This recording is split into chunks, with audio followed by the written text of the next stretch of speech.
Well, I could see you agree with me. I would have been thrilled if just one of these two brilliant actors were sitting here with me, but two.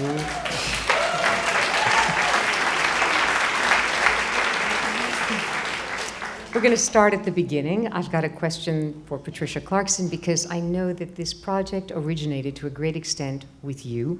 You were committed to this screenplay for about 9 years, trying to get it made.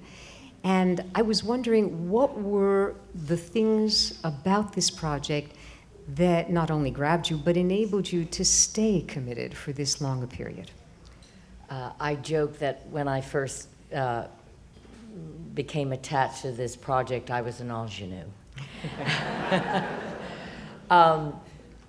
But I had read this beautiful essay by Katha Pollitt in the New Yorker, and serendipitously, like a year later, I found out someone had, a woman named Dana Friedman had optioned the story and commissioned Sarah Kernishin to write a script. And they offered it to me, and I was over the moon. I had read this essay, it had stayed with me, it resonated with me in ways that I couldn't shake, and only that Katha Pollitt can do on those occasions. I love her essays, I love her writing, but she, in her core, I think, is a poet. And her words stayed with me, and Wendy, the character of Wendy, stayed with me. And so I became attached to this film, and comedy ensued for the next 9 years. It was just a journey. It was, but there was something about, in the original story, Darvan was not. It was not a Sikh. It was not that character was Filipino. But Sarah Kernishin knew the Sikh community. She had friends. She knew that world very well, and so she made the driving instructor Sikh. And but so when I read the film, then it became a love affair. I always loved Wendy, but then I fell in love with Darwan and all of the other beautiful, rich characters in this story. And I found it a quintessential New York story, but deeply universal. And I found it, in a flash, incredibly moving and incredibly funny and tragic and comic and odd and singular. And I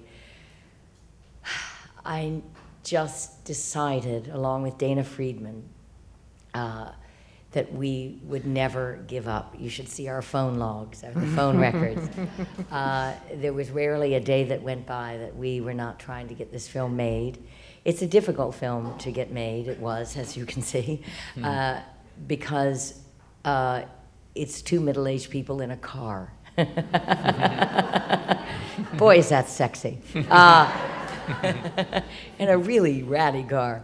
And it has to take place in New York. You can't film this film in Toronto. And but I just believed in these people. I believed in this story, and it was indelible. And it is a joyous day for me that this film is here. For sure, and it'll be an even more joyous day, I think, on Friday when the film finally is released in theaters and even more people can appreciate it. So then you, in 2008, together make this film Elegy, directed by Isabelle Coichet. And first of all, I'm curious whether you, Patty, had envisioned Sir Ben to play Darvan even before working with him in Elegy, or was it once you were working together in that film based on the Philip Roth novel, and when you read the script, because apparently it was given to you at that time, what was your reaction? I guess that's a two-parter. Did you picture him beforehand? Well, I picture Sir Ben in anything, and I want him in everything I do for the rest of my life. But yes, of course, and Isabelle, we had such a beautiful experience on Elegy. Incredible. It was a very intimate portrait that we had to capture. Very, very intimate. And I got to know Sir Ben, and in the biblical sense. Yes. The very first day of filming, I was naked with Sir Ben.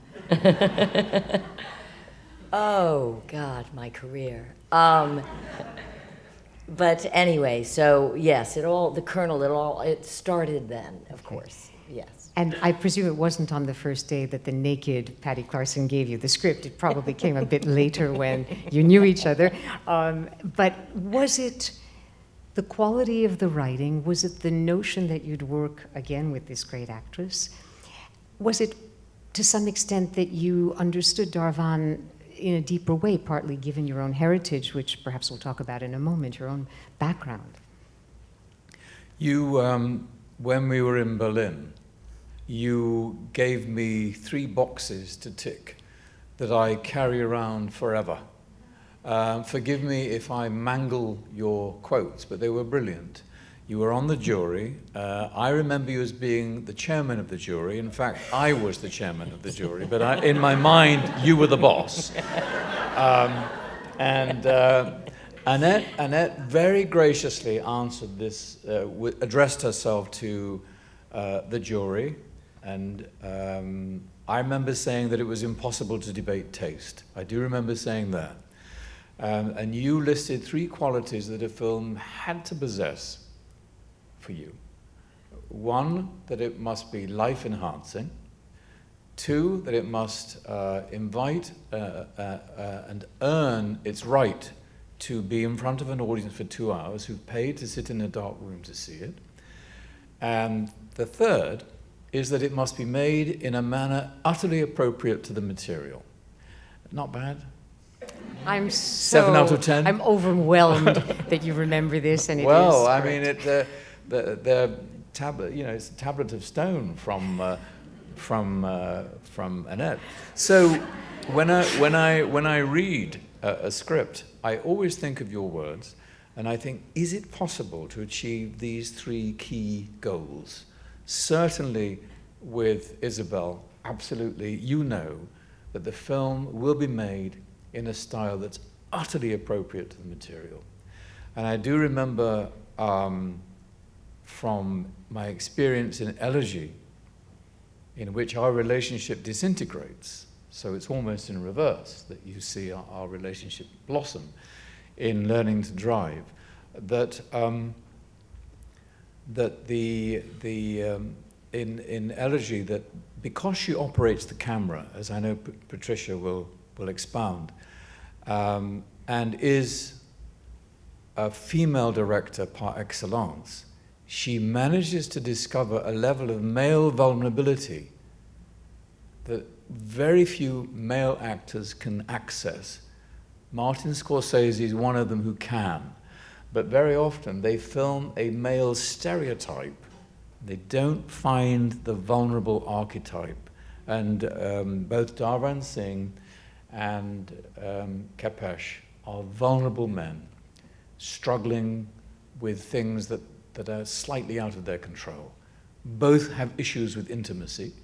Both are slightly exiled. Darvan knows catastrophic loss.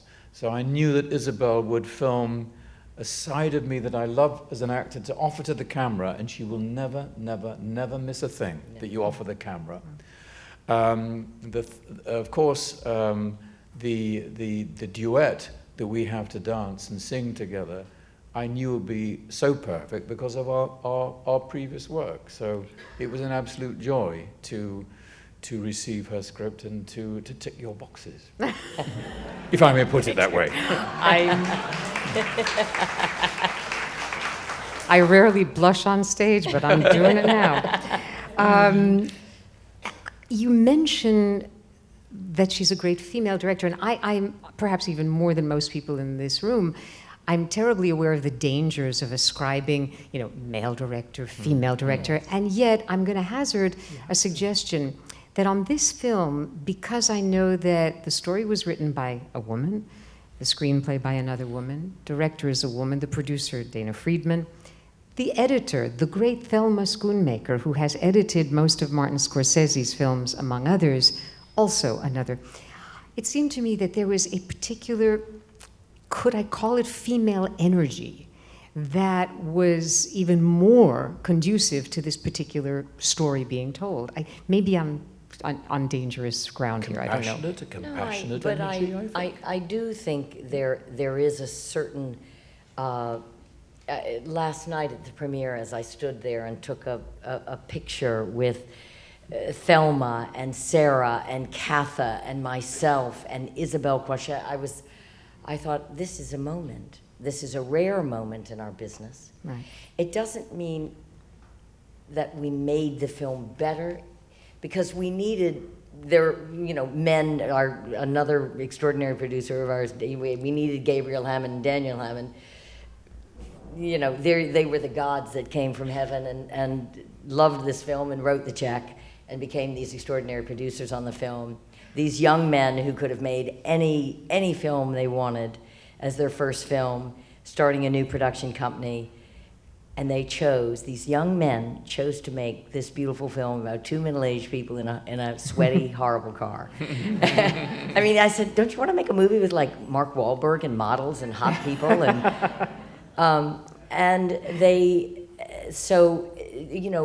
And we could not have made this film without Sir Ben. But I am proud of the fact that at the core of this film, there are great females that are not 25, that are not 35, that are not 45, that are 55 and up. And we're still incredibly present, incredibly vibrant in this industry, and we came together to make this film possible.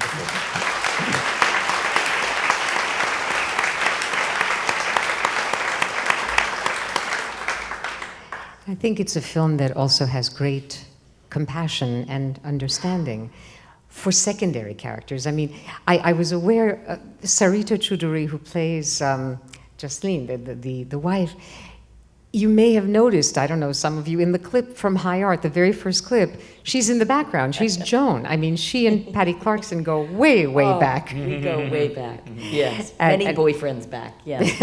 We shared a few. But the scenes, for example, that give us a little bit of insight into the Sikh community in Queens. I mean, I really appreciated going inside the place of worship. I appreciated watching the soccer game and the male energy, that we feel from. So I wanted to ask a little about that world and about your preparation for it. Where in Queens, I'd like to know, because I also know Queens, but, and how did you prepare to play Darvan? Were there aspects of your own past? Because I know that you were born, I always forget your original name, Krishna Banji in England, the son of an Indian doctor and an English fashion model. Am I getting this right? Russian, half Russian Jewish, my mother. That too. English, half Russian Jewish. So you have these, wonderful cultural threads that are part of the fabric of your being. Is there some personal area that you tap into for Darvan, not just ethnically, obviously, but what was the process of preparation like for you? I am immensely curious. And I can watch people for hours, and I'm fascinated by the human dance, the patterns of human behavior. And I think that the screenplay reflects those patterns of human behavior so purely and so accurately that immediately a huge chunk of the actor's job is done by the way it's so perfectly laid out as a map on the page. I didn't tap into anything on my own family side because they're very different from Sikhs. However, and everything happens for a reason, I store things, I have a very good memory, and I store things like a bank, and sometimes they drift to the edges of one's memory in the mist, and then suddenly they're in very, very sharp focus. My driver, bodyguard, Sadarji Guma, who looked after me all the time I was filming Gandhi, and I sat in the back of his Ambassador, the famous Indian car, and most of the time could see the back of his head, either driving me or gently easing people out of the way when I was trying to get to the set. And we had a really demanding day on the film when I was my funeral. I was at my own funeral. Because, to cut a long story short, Attenborough didn't like the dummy on the wagon, so he said, "Darling, you have to come and lie on the wagon." So it was me for 9 hours. Then I got through 400,000 people, and 40,000 at the end where I got off. It was very frightening and glorious. I got through them. They were singing hymns to Gandhi, and it was very extraordinary and glorious. I got into Sardarji Guma's car, and the back of his head, I saw him look up to the rearview mirror, and all he said was, "Well done, sir." That's all he said. And I remember that so clearly. And immediately I was able to graft it onto a driver. Immediately I was able to graft it onto Dharavan Singh. So honestly, not years and years of research, just little scraps of information that we pick up on the way, and memory, and a need to tell a story. Memory. And at what point in the rehearsal process, for example, did you start to wear the headdress? Did you, in other words, the physical manifestations of the character, was that early on, middle? Rehearsal? We had no rehearsal. There was no rehearsal. Excuse me. I forget, low budget indie films. We were paratroopers. We hit the ground running. Yes. Very early on, I came in for a makeup test. You were sitting with your lovely makeup ladies, and I was sitting with Alan Apone, and Harpreet Singh Tour came, who was our Sikh advisor, and it's about 9 meters of material, you know. And he stood very far away from me, and I had to hold it, and he got closer and closer, and the turban got tighter and tighter. And then Alan Apone finished my makeup. I don't often look in the mirror during makeup, and I opened my eyes, there he was. I remember that. There he was. I remember the first time I saw you in the turbans. They were so beautiful, and the color, and having, this journey of this film. And it still brings tears to me, that moment I saw you in that turban, and I thought, we're here. We're here. We've arrived. We're going to shoot Learning to Drive. And when Isabel first saw us sitting next to each other in the car, she started to cry. She started to cry. She said, "Oh, there they are. There's Wendy and Darvan." I have a silly question for Patricia Clarkson. Did you already drive? Were you a driver before you made this film? I was born and raised in New Orleans, and my father taught me to drive. A side note, my father, I am the youngest of 5 girls, and so my father taught 5 teenage girls to drive. He's still alive. And so I learned to drive. I drove. I had a ratty old Corolla that my senior year of high school we all got. Like when we came in senior, and I thought it basically had 3 wheels, but I thought it was the coolest car on the planet. So I was a driver, but slowly as I became this New Yorker and transitioned into this, non-driving culture, I lost my ability as I became more and more Wendy. I lost my ability to drive, even though I do know how to drive. And then as this film became more and more of a reality, I specifically didn't want to be behind the wheel of a car because I wanted it to feel, I wanted art and life to come together, even though I knew I would be driving one of the greatest actors in the world, over the bridge, over the Queensboro. Here we go, Sir Ben, woohoo! Yeah, I think I know how to drive.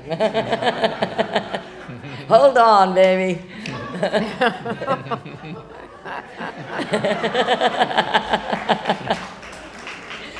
But yes, but I kind of learned to drive again as Patty through the process of this film, and it was illuminating and eye-opening, and as in this film, I wonder if all of us in the middle of our relationships and our traumas, if we had to stop and learn to drive again, we might not get divorced. Because you have to see and take in the other person, and you have to think, and you have to want to be present in this world, and you have to listen, and you have to see the world exactly in front of you. Right, the focus. Yes. Yeah, no, Yes. that works.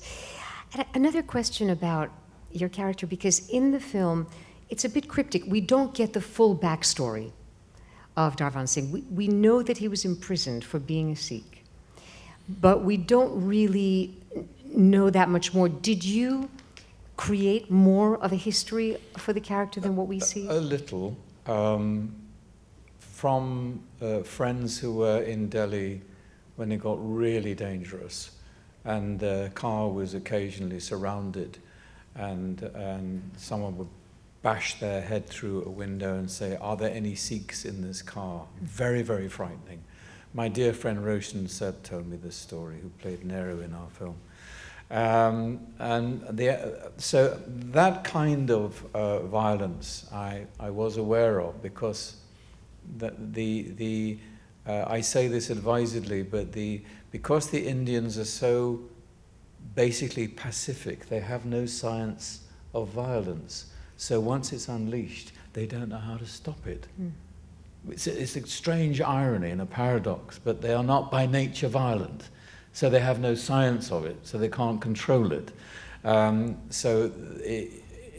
we've seen in the riots during partition, it was horrifying, where thousands and thousands of people died.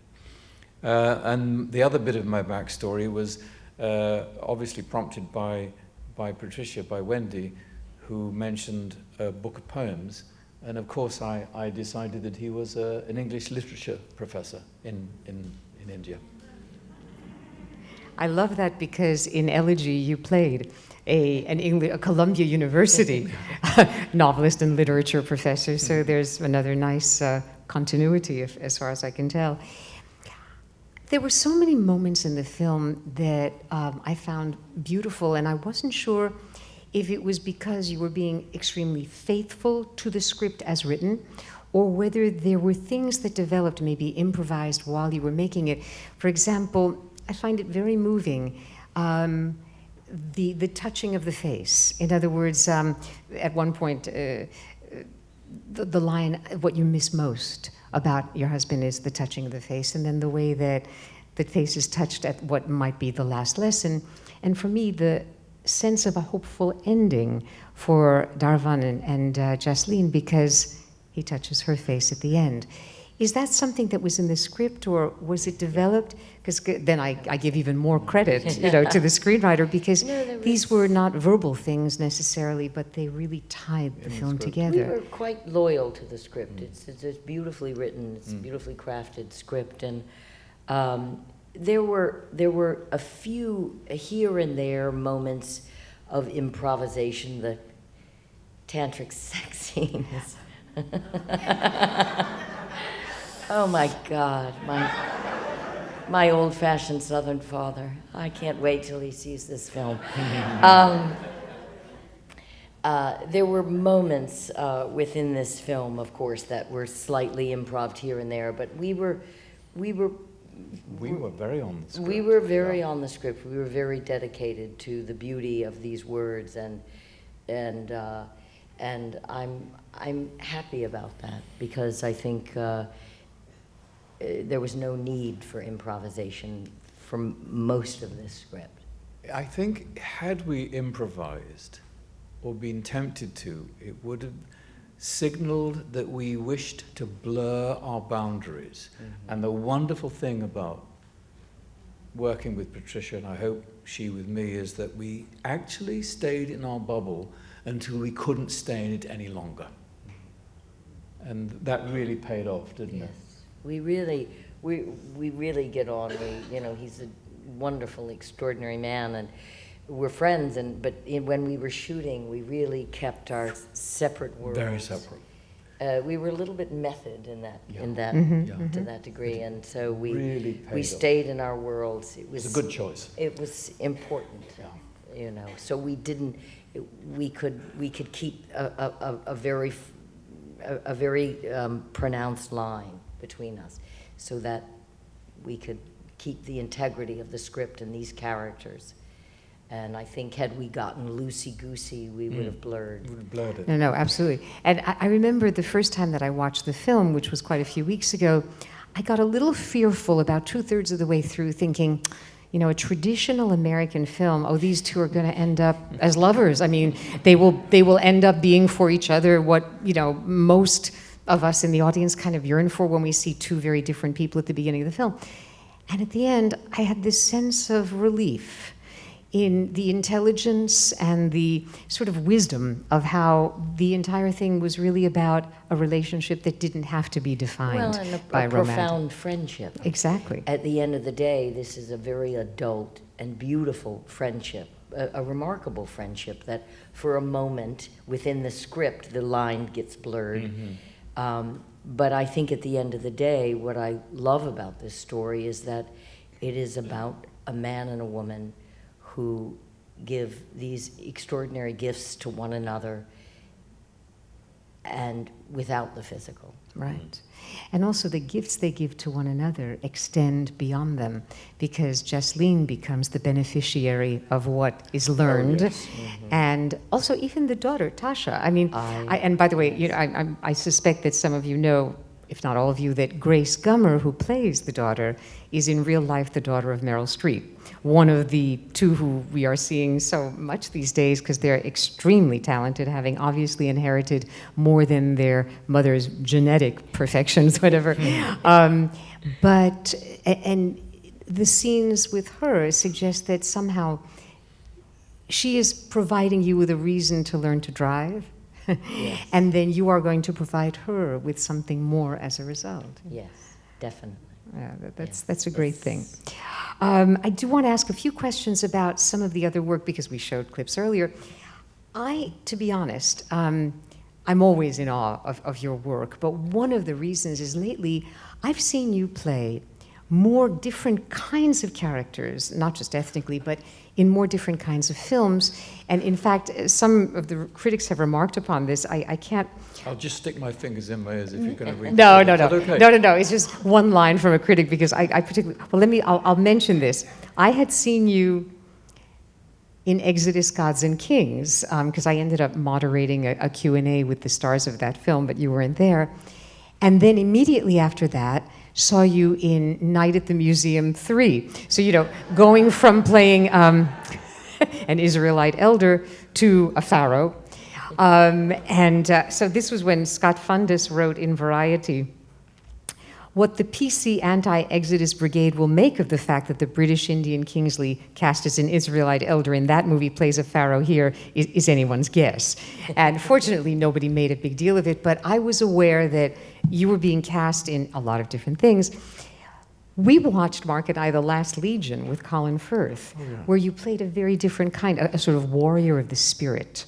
You know, a spiritual guide in a way who is able to fight carnal battles too. And then I'm sure most people here don't know the movie Trans-Siberian. I thought it was wonderful where you played Grinko, this Russian cop, who is possibly smart, corrupt, and ultimately sympathetic towards the American couple who's caught in this frozen Russian landscape. And the Maori patterns on your face in Ender's Game. I know most people here in the audience are probably wondering, what, she goes to see films like Ender's Game too? But I try to see a lot of the mainstream movies that come out as well, and I knew that you were in it, and Asa Butterfield, both from Hugo, you know, how could... And I really appreciated this character that you were playing, who I didn't quite understand, but proud. And the Maori patterns on his face suggesting a whole other dimension. Are you getting a kick out of all of these different cultural possibilities that you get to play with? I think that Patricia's recently been on stage, and she was glorious on stage. It's a long time since I've been on stage. But I used to think of my work as a theatre actor, if I can use a rather clunky metaphor, as a landscape painter. And now as a film actor, I see myself as a portrait artist. And to have the chance to draw these extraordinary portraits of these very different men, a lot of them warriors, as is Darwan Singh, which at the moment intrigues me. I don't know why, but it's that particular corner of masculinity that fascinates me at the moment. But it's the opportunity to present portraits to an audience, and the variety that's offered is so welcome, and the palette is, mix the same old paints, but they come out differently on the canvas. That's fantastic. Have I successfully avoided your question? Not at all. No, I do understand exactly what you're saying, and it makes total sense. Now, as long as you brought this up, I was going to get to it sooner or later. Tonight, we focused thus far on these two phenomenal film actors. But as many of you know, theater is very much not only in the initial background, the training, but something still vital. In fact, I remember in 2004, when Patricia Clarkson finally played Blanche Dubois in Streetcar at the Kennedy Center. I didn't get to see it, but the reviews were extraordinary. And then, as I'm sure you know, in December, you returned to Broadway after a long time to co-star in The Elephant Man with Bradley Cooper. And then you reprised your roles, if I understand correctly, on the West End after that. And I was quite curious, was the experience of performing the same play with primarily the same cast in London any different from doing it on Broadway? Yes and no. I mean, Bradley was kind and generous enough and to take the entire cast, maybe smart 13 enough American also, actors, to the West End. He said, "This is the production, and this is the production that will travel. This is our show. We have to take the whole show."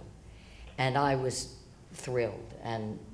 But it is a living, breathing organism, a theater, a stage show, and it's going to shift with the environment and with the new space and the new crew, and just the act of us all flying across the Atlantic to this, gorgeous, beautiful, different theater. I think it slightly altered us, and we had, we kept, the play kept deepening, and it had found new levels, and there was a slightly different timbre to the production by the time we reached London, and I think it hit a new stride in London, and it was such a beautiful experience. We had such a remarkable time on Broadway, but it was a different experience in London, but remarkable also, and yet new and it felt fresh and different. And Bradley is a workhorse, and he is a great actor, but he's a beautiful man. He was very well raised. He has a fabulous mother and father. And so he is a true egalitarian. He's generous of heart, and we all arrived in London from the second orderly from the left who has no lines to the Elephant Man, and we arrived as a whole piece, as a whole Wonderful. Unit. And we went forward into the West End, and it was euphoric, and it's one of the truly great experiences of my life. And to have I just closed the play Yeah. a week ago. Wow. And now I'm sitting here with the two of you. My life doesn't get any better. Thank you. We're the beneficiaries of it. And I mean, I can't imagine that you have much time to do theater given how many films you've been making, but you not only started with the Royal Shakespeare Company, but I remember you came back to do Othello and then Waiting for Godot, if I remember correctly. But I don't know of any theater that you've done in the past 10 years, am I right? No, I am really mesmerized by that creation of that portrait. And also, Daniela, my wife, and I have a modest production company, and we're in that, as you well know, it takes up every available second. It's aspirational, it's hard work, and you need a lot of dedication. And I think it would be very discourteous if I were in a rehearsal room rehearsing a play and knowing that my this was going off in my pocket, and I was feeling that I had to take that call for the movie. So it's better to stick with my portraits for now. And speaking of which, I must say that among the fall releases, one of the films to which I'm most looking forward is The Walk. Not only because Man on Wire was a brilliant documentary about Philippe Petit, and the man is an extraordinary phenomenon, and Joseph Gordon-Levitt is one of my favorite actors of that younger generation, but you play the mentor figure. Yeah. Can you just tell us a little bit about the portraiture that we can look forward to in The Walk? He's French, right, the character? Well, he's actually Czech. Czech, okay. And but he's multilingual, and I needed to find his. I'm going to give something away. You keep this amongst yourselves, okay? And I needed to get into the skin of somebody who is not only a great director, a darling friend, an extraordinary teacher, and has phenomenal energy, and can do everything on the film set better than anyone else. So I based him on Roman Polanski. That my whole performance is on who? Roman Polanski. Oh, yes. Yes. Everything I do is like a Roman. I'm acting like this. Yes, that's the, no, I'll do it. Let me do it. Get off the wire. It's Roman. I love it. Don't tell anybody. And we did not include in the clip reel either Death and the Maiden or Oliver Twist, the two films that you made with this great director. So I do find that fascinating. Did the director, Robert Zemeckis, know that? I never told him. Okay, then we're going to keep this completely to ourselves. And one question in terms of immediate future, I hope, projects. I know that you have been trying for many years to get a film off the ground about an actress for whom I have a lot of fascination, Tallulah Bankhead. And I cannot imagine anyone who could play that better than you. Can you give us a sense of the status of that? Will we get to see something in the future? Oh. Well, by the time we make this film, my voice will definitely be deep enough. It's again a process. It's a journey. It's a beautiful script, and I know it. I feel it. I love it.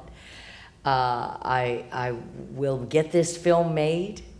I will work diligently. I will work every day. I'm thinking about how to kind of maneuver the best way. I have these moments when I think in London I was working of this angle and that angle or this angle, or I meet this hot star, big star, and I say, wait, yes, he could play Joseph Breen. Or, and Tallulah has a lover in the film, and I'm just thinking about all the young girls. Who can I cast? I feel like the casting couch. Who can I cast? And I will not give up, but it will be a process, because again, it's a difficult film to get made. I have to find the right director, and I'm still in that process. But once I get the right director, I know the people I want to come on board, and they will come on board, and then it will soar. So wonderful. Just I stay hope so. tuned. I don't know enough about Tallulah Bankhead. My husband Mark was finding all these tidbits for me that just made my head reel. She was the least politically correct of any performer that I have come across, but boy, was she never boring. I have a lot more questions, but I know that you must have some too. So if we could bring up the lights just a little bit, and I will repeat the questions. There's a gentleman on the aisle, and then there are two on my right.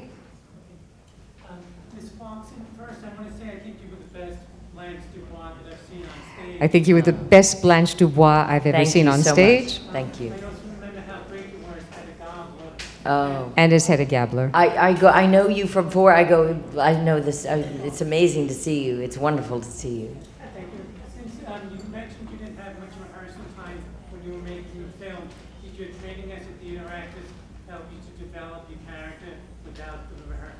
Since you mentioned that you did not have rehearsal time in making this film, was your training as a theater actor able to help you just get into that character without rehearsal? I would actually say, I think the fact that I've done so much film work lately is what helped me, because I know the muscles that I have to stretch, that I know the muscles I need in place, I know the physical and emotional place I need to do, I know the emotional groundwork I have to lay on my own for this character before I start shooting. So I would say the film work I've done lately, well, in the past 10 years of my life, has made my film work, me preparing for a film, it's made it more accessible, made me more comfortable, made me ready to go, so to speak. It's like, can you show up on the set and be in character?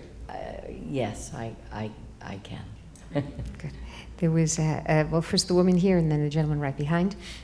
Well, I grew up on the Upper West Side, and I was the only one of my friends who actually learned to drive. I grew up on the Upper West Side, and the only one of my actual friends who, the only one of my friends who actually was driving, learned to drive. And luckily, I rarely ever had to do it. Luckily, I rarely had to do it. And I'm just curious, have you screened it anywhere else? Are people kind of odd that people from New York don't drive? Do you, have you found that people in places other than New York find it odd that we don't I drive? think most people know that New Yorkers, or really tri-state area people, you know, I think it's common knowledge. I mean, my sisters from New Orleans were, you know, they got it. And they all drive. But I don't know. Did you find it that people outside of New York find it odd that I'm a grown woman who doesn't drive? No, I don't think so. I think it's fairly common knowledge, I hope. Or maybe if it plays in Minnesota, they'll think we're crazy. I think outside of well, there's that New Yorker cartoon mentality, you know, we have this kind of bubble life. I think everyone beyond New York may be just a little bit jealous of the fact that we don't have to drive. In other words, whenever I go out to LA, you know, they always know that I'm from New York because I walk everywhere. So do I. They say, you walked to Whole Foods? Yes, I said, I do that all the yes. time. But in They a said, way, wait, you walked? Yes. but they have to spend half their lives on the sure. freeway. Oh, yeah. And when I tell them I don't drive, you know, it's like, really? And it's a mixed thing. I think sometimes And jealous. it's even odder because we're, you know, you're this powerhouse of a woman, this fierce intellectual. It's like, and you don't drive. There is one fault. You have a fault. Gentleman there? First, I'm a big fan of both. Then the movie was fantastic because I live in Queens. First of all, I live in Queens and the movie was fantastic. That's your neighborhood. It was your neighborhood? I think that's Elmhurst area. Elmhurst? Is it the Elmhurst area? I think No, Richmond Hill. Richmond Hill? Okay, that too. Yeah, then I'm both so great actor. So my question, who inspired you when you became an actor and actress? Because you are such great actors, this is a question not about neighborhood, who inspired you to become actors? I would say the people when I was a young girl, I loved Ingrid Bergman and I loved Lucille Ball. And I wanted to be both of them, and I'm still trying. I think I must have been about 5 years old. I went to the cinema to see an amazing film called Never Take No for an Answer. And it starred a little boy, an orphan boy, in a village. And he was custodian of one thing, his donkey, which became very sick.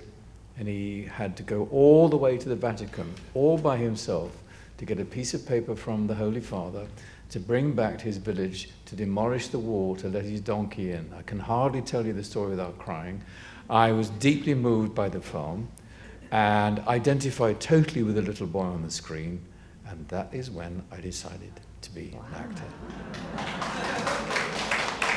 I never even heard of this film. I'm going to have to Martin look it up. Scorsese gave me a copy of it. Wow. Yeah, Okay. I can watch it whenever I like. All right. One here, then one on the aisle, then one in the back there. Yeah, not a question, but an observation about the movie, which I love. I appreciated the almost subliminal way the color red was used to bring out, to express the theme of the movie. How initially your character says how strange it is that red means stop and danger, but by the end of the movie, you buy a red car, and your character makes the point that red is Oh, yeah. for weddings, so there's more danger in stopping than moving forward. And Yes. this is my Nice. second time seeing the movie. I didn't pick it up the first time. No, there's so many beautiful details in this film. It's quite beautifully crafted, and So it has many these lovely incredible threads running threads, through. Yeah. you know. Nice red dress. And yeah, you're wearing a red dress. Well, it's really hot pink. Yes, in the middle there, and then we'll move to the back. Do you fall in love with your characters the way we do, and when you have to say goodbye to them? Do you feel sad? Yes. I'm just going to repeat. Do you fall in love with your characters, and do you feel sad when you have to leave them? You are, in a sense, Patricia is custodian of Wendy. She has to look after her through her journey to make sure that that portrait rings true and conveys what, in her heart, Patricia wishes Wendy to convey. Same with Darvan, and I make no apology. We were watching a screening, standing in the back of the cinema, and both of us turned to each other and said, I really miss them. And we do. Yeah. I miss that little car. Yes, I miss Sir Ben and his turban. I do. Those beautiful turbans. I look forward to that every day. And I was there. They were these characters. They took us from A to Z, and they required so many facets of us and so many parts of us as actors. This is why we want to act. This is why we want to be actors, to play these kinds of parts. So it's hard. It's always hard to move on from great characters. On the aisle, and then in the back, the gentleman. Yes. I'm wondering, I like how there was like a lot of drama and a lot of comedy. Was that originally how it was meant to be? That balance, or did at some point in development did it seem like it was going to become more of a comedy? The film has a lot of comedy as well as a lot of drama. Yeah, I think Was there always meant to be that kind of balance, or was it that at one point the film went from being more comic to dramatic, or vice versa? Did I get that right? we were gobsmacked in Toronto when We this were film overwhelmed. debuted to a packed theater, and the laughter that came out of that theater was surprising. I mean, we knew it was funny, but we didn't know it was that funny. I mean, it has a wit to it, because Yes. it's a beautifully balanced screenplay, as you pointed out, but we had no idea that we would get waves of extraordinary laughter from our audience, because we didn't play it to be funny, we no. played it to be To be inside our bubbles. to in be us. inside, we Yeah. played it for truth, and Yeah. I think yes, and Isabel also, and so I think it was surprising to us. And actually, when I think about some of the lines that made me laugh, both times that I've seen the film, I realize that they're not ha-ha laughs, that they're like dark funny. For example, I do Ambien, I do Tantric Yoga, or I unfriended God a long time ago. I mean, it's funny, but it's got a darker edge to it. Or even my sister and I were left to raise our mother. Yeah. That line just got me. I thought, wow, that was just such a smart, funny line, but there's an undertone that's crunchier, sort But of. we were always aware of, the tone of this film in terms of that it was every day the truth. We we aimed for the truth. Gentleman in the back. I'm of an age where I've had the good fortune to see most of your work. I'm glad I have the opportunity to say to you that your performance in Schindler's List was remarkable.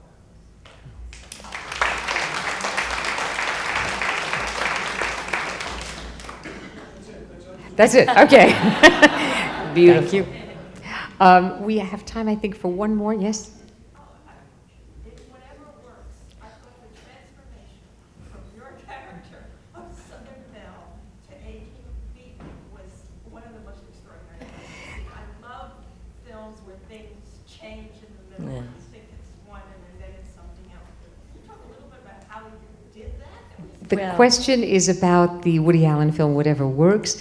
This woman said that she loved how the transformation from the Southern Belle to the aging beatnik, did you say? The Yeah. bohemian artist. Could you talk a little bit about how that transformation happened? Well, Marietta, I play this classic Southern mother arriving in New York to find my daughter living with Larry David. Enough said. But, I have a powerhouse Southern mother who ran the city of New Orleans for many, many years, and she's an extraordinary woman. And so there's a lot of my mother in Marietta. And the funniest thing is every day preparing, when I would come to the set, and I would put in a full set of hot curlers in my hair. So I had big Southern hair. And the first thing my mother said after she saw the premiere of Whatever Works, she was like, "Patty, your hair was gorgeous, gorgeous." Buzz, that's my mother, father. Buzz, why doesn't she wear her hair like that more often? Because I had her hair. Your hair was gorgeous, gorgeous. And so that woman was inside of me as my mother lives in me, and so I just brought her. So it was almost like me transitioning from my mother to myself within the film. And that's really how I made the transition, is I went from Jackie to Patty. Wow, that's great. All right, last quickie, right? Do you really have blue eyes? Is this a question for Sir Ben? Do you really have blue eyes? No, brown. Brown, green, gold. Aside from that, when you say you didn't rehearse much, how long did it take to film this? Given that there was no rehearsal, how long did it take to film this? We had 25 shooting days.